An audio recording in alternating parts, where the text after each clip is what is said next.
Where to go? When apartment hunting in Albania, there are a few things you need to consider. First, you're going to pick the town or city that lines up with your needs and why you're coming to visit Albania in the first place. Whether you like a bustling city, beach living, or beautiful mountain views, you're in luck because Albania has it all. We ended up picking Durres Beach, and even though we're here technically on the off-season, the bonus is the apartments are extremely affordable and there's still plenty of shops that are still open for business. Now, the apartments you'll find in Durres Beach are a mix of new and old and are completely different from what we're used to seeing while traveling in Southeast Asia. Here, you will not find the 500-plus room high-rises with complete amenities. Those just really don't exist here, or there are very few. What you will find range from basic amenities where a little legwork is needed to luxury hotels with stunning views and modern amenities. It's definitely a good mix that fits all budgets. The rental prices vary depending on which season you visit, so that's something to consider because rent can be triple the price in the high season. And as far as finding rental properties, we join Facebook groups, we look on Facebook Marketplace, and we search out local real estate agencies. Of course, you can use Airbnb and other rental platforms, but we've always found better long-term deals apart from those sites. We like to reach out to locals as much as we can to get the best feedback on the areas that are interesting to us, and that's exactly what we did for Durres Beach. We lined up a few contacts before arriving and then reached out once we landed. When we come to a new country, we typically rent a hotel for the first couple of days and then actually go out and look at apartments, and we stayed at a really nice place called Deja Blue. I'll leave all of their information in the description box below. For $41 Canadian a night, everything in this unit was brand new. It had 2 bedrooms, this bed was super comfortable, and the kitchenette had a washing machine and small appliances. The shower was amazing. All the linens and towels were spotless. It had a smart TV and a comfy couch. It's also in a great area close to everything you'll need when you first arrive to a new place. The next day, we went out and looked at a few places that we lined up with a couple of local people. Keep in mind, many of the apartments we looked at aren't staffed like resorts are. They feel more like very local living apartments, so connecting with locals or real estate agencies are the way to go. Since we've been traveling through Southeast Asia, you could go from building to building asking if there's any apartments for rent, but here, that won't get you too far because there's no staff in the apartment buildings to even ask. The first apartment we looked at would be very typical of the apartments you would find in Durres Beach. This one had a big bathroom with all the standard fixtures. This apartment had a kitchen living room combo, a separate bedroom with some drawers for storing your clothes, and it had a balcony, but first we had to figure out how to open the window coverings.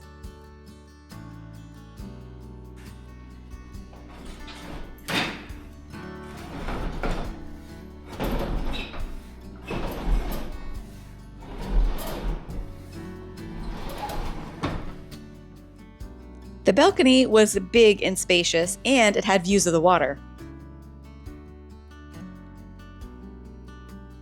This balcony actually wrapped around the corner, so there were options to stay out of the sun at different parts of the day, which I thought was pretty good.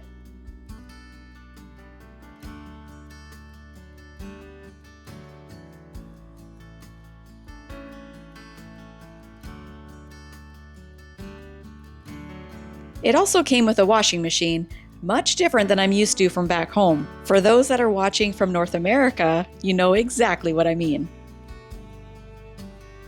I think that's the tiniest washer I've ever seen. In the off-season, this apartment rents for €400 plus utilities a month. It's in a great location and pretty much close to everything you need. The second apartment we looked at was bigger than I expected. It had a big open living room and a kitchen area.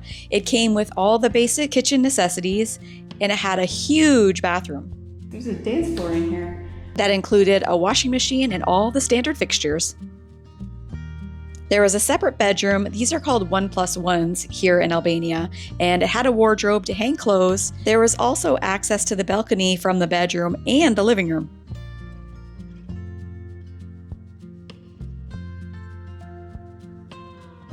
It was nice to see 2 sofas and the smart TV in the living room. This apartment rents for €350 plus utilities per month in the off-season. In the third apartment we looked at, they had previous guests and they just moved out, so it hadn't been cleaned yet, but you'll get the idea of the space. And again, it had a standard bathroom with a washing machine. It had a separate bedroom, so 1+1, with lots of cabinet space, a combination with the kitchen and the living room with a big comfy couch, and a smart TV with a balcony. This apartment rents for €450 plus utilities in the off-season. The fourth and final apartment we looked at, it only took 4 apartments to find the one, was on the 7th floor. This apartment felt like the biggest one that we had looked at. It was newly renovated. It had a good-sized bathroom with a washing machine. The bedroom was also big. We had lots of space to store our luggage, and in the closet, there was plenty of space to hang our clothes.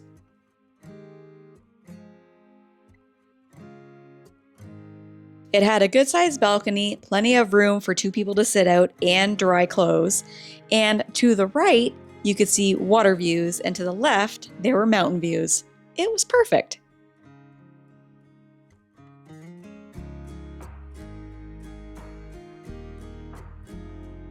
The kitchen had a new refrigerator, and I was pretty impressed at how well stocked the kitchen was, considering it was a rental. And of course, it had a kettle and a microwave. It even had extra linens and a vacuum cleaner. In the off-season, this apartment rents for €380 per month plus utilities, and this was the winner for us. It's in a great location. There's a grocery store literally just at the end of our street, and it's a short walk to the bus stop and the beach. What more do you need, right? We also went to Century 21 while we were apartment hunting, and they mostly deal in long-term rentals, so they really couldn't do much for us considering we were only booking for 30 days at a time. If I could offer any advice, it would be to try and get in contact with a local owner or a realtor and ask questions. Have them show you around the areas that you're interested in. And if we've learned anything from our travels so far, it's that everything is negotiable, so don't be afraid to ask. You never know. I know apartment hunting can be stressful no matter what country you're in, and we like to share any tips that we've learned along the way with an end goal of finding our new home away from home. So you can expect more real estate videos on our channel, so hit the subscribe button if you want to see more. And if you have any specific questions about the people or the company that helped us find these apartments, you can reach out to us on Instagram, leave a comment below, or just send us an email. Thanks so much for watching, guys, and we'll see you next week.